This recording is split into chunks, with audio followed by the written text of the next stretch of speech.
Dans ce cinquième épisode de la méthode de révision, on va enfin commencer à parler des différents outils, des différentes méthodes pour réviser. Pour cela, il me paraît essentiel de commencer par vous parler de la mémoire. La mémoire, elle peut être de trois types.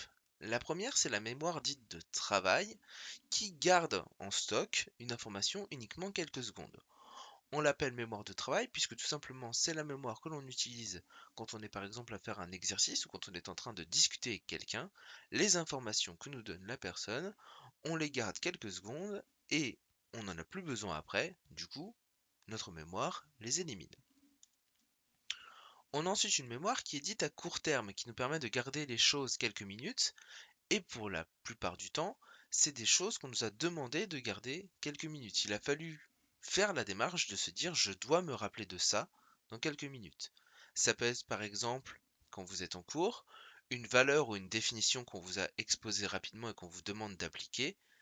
Vous avez gardé la définition ou la valeur en tête parce que vous saviez qu'elle allait revenir un peu plus tard. Enfin, il existe une mémoire à long terme dont la capacité est potentiellement infinie. On peut potentiellement se rappeler des choses du moment où on les a découvertes jusqu'à notre mort. Sauf que pour pouvoir utiliser cette mémoire à long terme, il va falloir faire un peu plus que simplement écouter et se dire très fort, j'ai envie de retenir ça. Il va falloir activer puis marquer sa mémoire.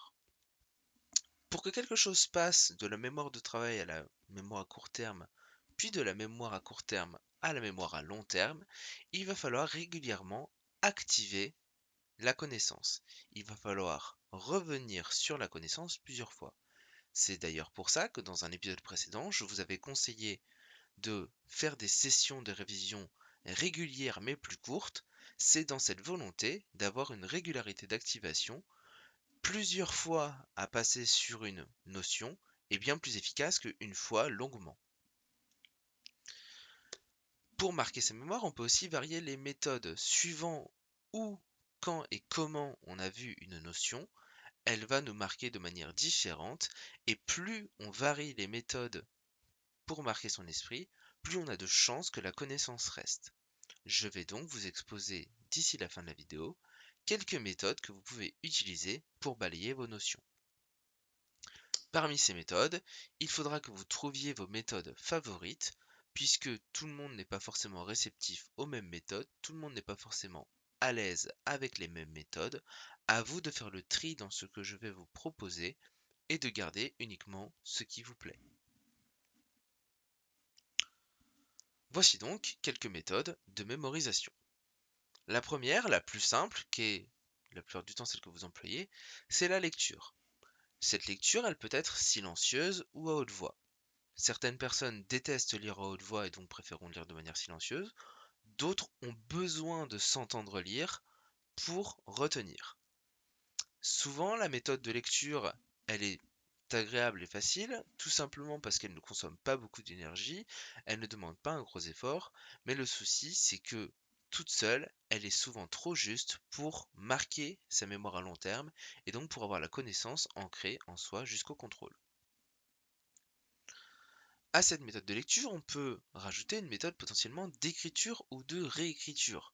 Ça peut être tout simplement recopier le cours. Vous avez eu un cours qui vous a été dispensé. Le fait de le réécrire, non plus de passer par les mots et la lecture, mais par un mouvement de la main, ça peut vous aider à retenir le cours. Et vous pouvez même fournir un travail supplémentaire qui est celui de reformulation, c'est-à-dire reprendre votre cours en tentant de le reformuler avec vos propres mots. La plupart du temps, si vous y arrivez bien, c'est que la notion qui a été vue dans le cours est plutôt bien maîtrisée. Ensuite, une méthode qui peut être intéressante, c'est l'explication à une personne tierce, à autrui. C'est-à-dire, imaginons que vous avez un petit frère ou un grand frère ou un camarade qui n'a pas compris la notion. S'entraîner à expliquer la notion que l'on cherche à apprendre, c'est littéralement l'apprendre, puisque pour pouvoir expliquer quelque chose, il faut déjà l'avoir compris et l'avoir appris.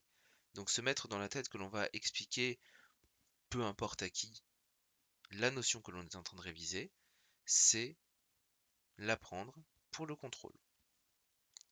Ça peut être aussi intéressant de voir si vous êtes clair dans vos explications.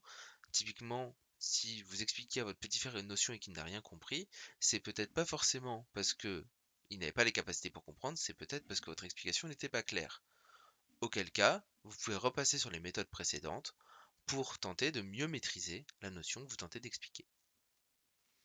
Ensuite, en vrac, il y a potentiellement une autre méthode qui peut consister à s'enregistrer puis à se réécouter. Vous êtes tous équipés de smartphones et pour certains vous avez même un PC avec un micro-casque. Enregistrez-vous en train de lire le cours, enregistrez-vous en train d'expliquer le cours, puis réécoutez-vous et voyez si ce que vous avez dit ou lu vous semble clair. Cette méthode peut aussi être intéressante pour ceux qui ont notamment du temps de transport en commun. Lisez votre cours le soir dans votre téléphone et réécoutez-le le temps des transports en commun. Ça fait du temps de révision, peut-être un moment où vous n'aviez rien à faire, ce qui peut, entre guillemets, être plutôt bien vu et du temps d'optimiser. Ces méthodes, évidemment, on a moyen de les détailler. Typiquement, la méthode par lecture et réécriture, ça peut être sous forme de fiches de lecture, ça peut être sous forme de carte mentale, ça peut être sous plein de formes. Je ne vous donne ici que des grandes lignes. Ensuite, la forme précise que cela va prendre dans vos révisions, c'est à vous de voir. J'essaierai, je pense, de détailler par la suite d'autres méthodes ou des points précis pour réviser. Par exemple, comment faire une carte mentale, par exemple, comment faire une fiche de révision. Mais pour le moment, avec ces 5 premières vidéos, vous avez déjà toutes les clés pour réviser de manière optimisée, passer un temps qui est efficace devant vos révisions. Si vous avez des questions, bien évidemment, n'hésitez pas soit à passer me voir après un cours, soit à me poster un commentaire sous la vidéo. J'essaierai d'y répondre le plus vite possible. Rendez-vous au prochain épisode du coup.